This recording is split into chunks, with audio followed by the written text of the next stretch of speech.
4464. Go ahead and put your feet up on the rudder pedals, and I'll help you, and try to keep this yellow stripe in between both of us. It's weird, like, trying to stay in the middle of the road. Yeah. Thank you. More to the right, a lot more to the right. 2330 Delta, correct? Ooh. 2330.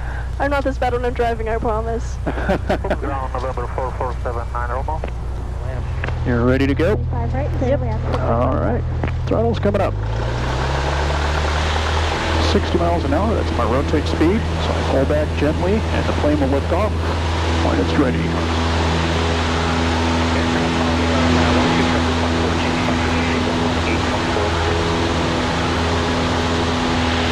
35 left at Hotel for takeoff.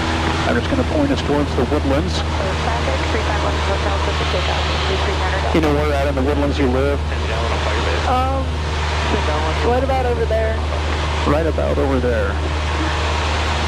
Just a little bit past the water tower. That water tower out there? Yeah. Once we do our sightseeing over the Woodlands, we'll fly out that way and I'll let you have the controls. Okay. I'll go ahead and let you see how I'm flying. I'm just using the cup, you don't have to like this. Yeah. And see I can turn gently like so. I don't really have to worry about pulling or pushing or anything. So you go ahead and put your hand up like that and you have the aircraft. You are flying us. And I'm going to take a nap, so wake me up if anything exciting happens. This is a lot different than driving a car. Yeah, it's more like driving a boat. I think we talked about that the other day.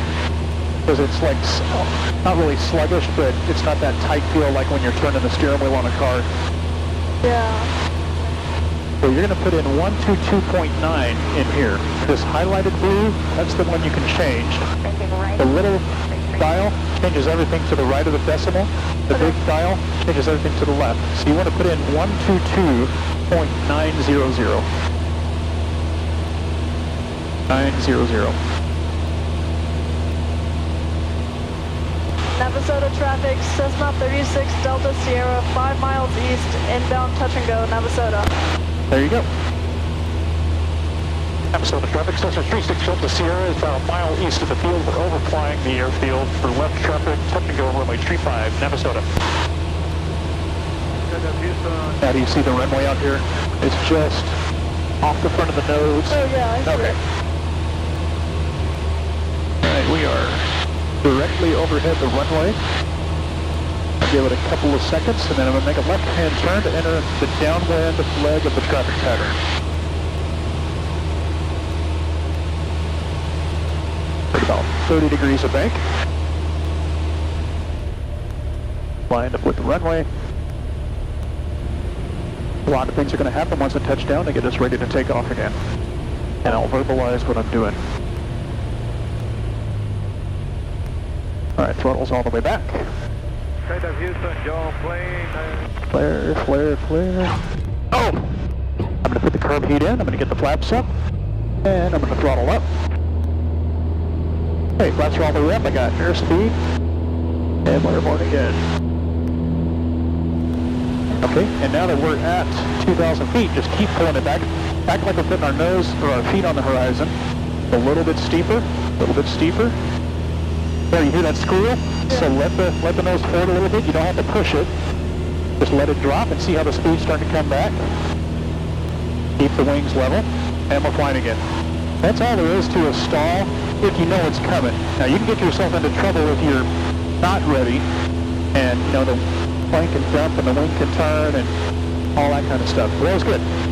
So what I'm going to do is I'm going to do a turn to the right. We're going to do a 360 degree turn.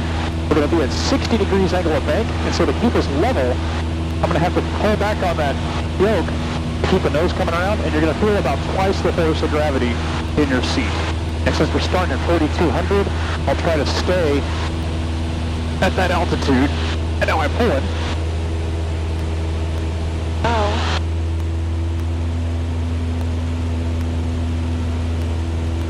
Keeping that 60 degrees, watching for the flames. And we're back heading to the east again. And you see, we started at 32. At one point I was about 80 feet high, but we ended up about where we started, altitude-wise.